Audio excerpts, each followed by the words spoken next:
Hello, citizens of the verse. So, is the Cyclone worth buying? Which is inherently a loaded question. Every ship is worth buying to someone. I think a better way to put this is this vehicle right for you? It seems like you need to have all the skills of a CSI investigator to pull clues from the ship matrix. It's there, you just have to delve one layer deeper than you'd expect in order to find them. I'm going to go over every one of the variants in turn and offer some information for each one, then offer some questions that I still have about these models, and then give an answer as to who this kind of vehicle would appeal to. I'd like to also petition people to vote for or post these questions as well in the Spectrum thread, mainly because the more votes a question gets, the more likely it is that it'll be picked and answered directly by the devs. First, let's look at the standard Cyclone. It seems like a good ground-based transport vehicle. It can carry an extra passenger and has some extra cargo hauling capabilities. The main question that I had for this variant was, how well does it handle cargo? The Holo Matrix helped a lot in answering that question. Here you can quite clearly see how the back end is scooped out, allowing for a medium-sized crate to be stored within it. The space provided is open to the elements, but the crates are self-contained, and it seems to be held firmly in place via a series of control points. So your goods should be secured well enough as you bounce around the unforgiving surface of an unexplored moon. Even though hauling a single crate at a time doesn't seem like an optimal way to transport cargo back and forth from your ship, it does seem like a good way to carry around additional equipment like medical supplies, more ammo, and an extra supply of oxygen, which may be very handy since this is an open canopy vehicle that offers no life support for the occupants. I'm also curious if there's any difference between traveling in a wheeled vehicle and a vehicle that can hover. And if so, I'd like to have those differences defined for me.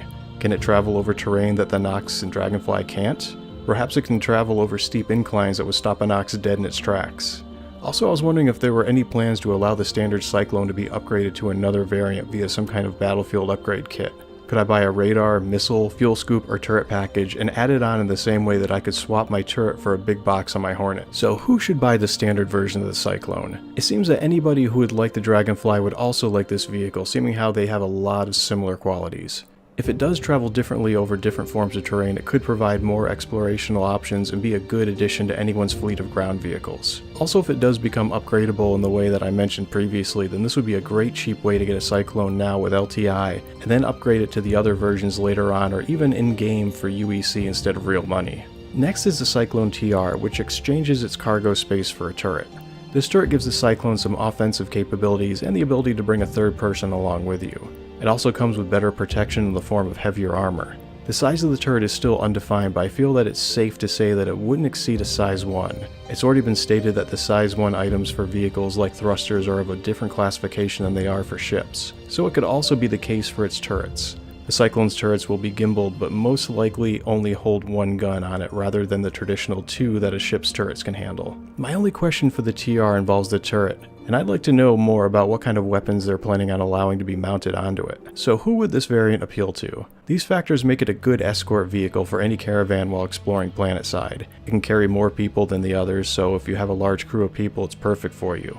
It's better protected than the other variants and has good offensive capabilities. So if you want a Cyclone that has a bit more teeth, this is the version for you. After a little research, I found the Cyclone RC, the racing model, to be far more interesting than I originally thought it to be.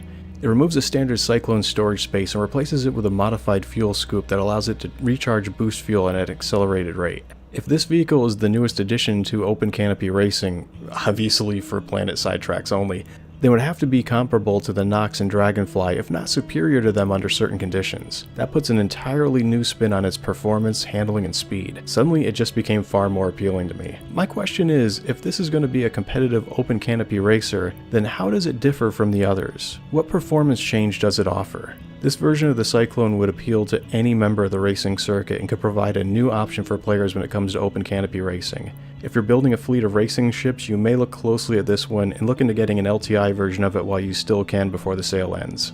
The Cyclone RN can provide a detailed scan of the surrounding terrain and be used to place down beacons. After seeing how the updated Mobi-Glass is going to work, I can envision how this ability will function more clearly now. Planetside maps are going to be like the maps in any other game. The area in your immediate vicinity will be revealed to you while the rest remains enshrouded by the fog of war. The ability to scan can reveal more of the surrounding area and perhaps finer details within it. My questions for the Cyclone RN are, how far is the scanner range going to be in meters? And how often can you use this function? Are there going to be any gating mechanisms put into place to hinder your use of this ability? Also, under the ship's matrix, it's labeled as stealth. So does that mean that it will have a lower signature than the other Cyclones? One last thing I'd like to hear more about is how the beacon placement will work with this vehicle. I was under the impression that the beacons were large, clunky things, so will there be places to store them on this vehicle? If so, then about how many will it carry at one time? With that said, this vehicle should be appealing to anyone who is more explorationally minded, or if you're using this vehicle to help pinpoint some point of interest you saw from low orbit, or when trying to scout out the area ahead. The CYCLONE AA is the last of the variants and the most expensive. The ship's holo viewer was once again very helpful in answering a number of questions I had for this vehicle. It does indeed have only 2 missiles mounted atop of it along with a series of countermeasures. According to the ship matrix, the missiles are going to be size 1 only. The concept art shows the AA fending off an attack from several sabers. I generally question how good a couple of size 1 missiles will be against something that can retaliate with a pair of size 3 missiles. Range seems to be an inherent ability of the missile type that you're using, not the platform that it fires from. So a dedicated fighter will have a range and speed advantage over the CYCLONE AA, but it could be very helpful in a number of other scenarios. Imagine you're sending an advanced unit to attack a pirate base that you found planetside. Your AAs could be pivotal in fending off other kinds of air-based threats or in taking out the enemy's heavily armored ground units. A major weakness with the ground vehicles right now is their ability to fend off air-based attacks, and this vehicle fills in that role rather nicely. I feel like this version of the CYCLONE will become pivotal in PvP battles once players get to build their own bases. The AA can act as a mobile missile platform that is easily deployed and just as easily redeployed when needed. A group of them could be an absolutely devastating answer to any attack. I do have one final question that can be applied to all of the CYCLONEs equally, one that I'm sure we would all love to see answered. And that question is, what ships are going to be able to transport a CYCLONE? You have to realize that this vehicle isn't going to have to fit into just any ship that has enough interior space for it. The ship is going to have to be outfitted with some kind of ramp that allows for the CYCLONE to get out and back in again. So far only the Starfarer and the Carrack are outfitted this way with ramps. That means that the CYCLONE won't be suitable to fit into a Caterpillar.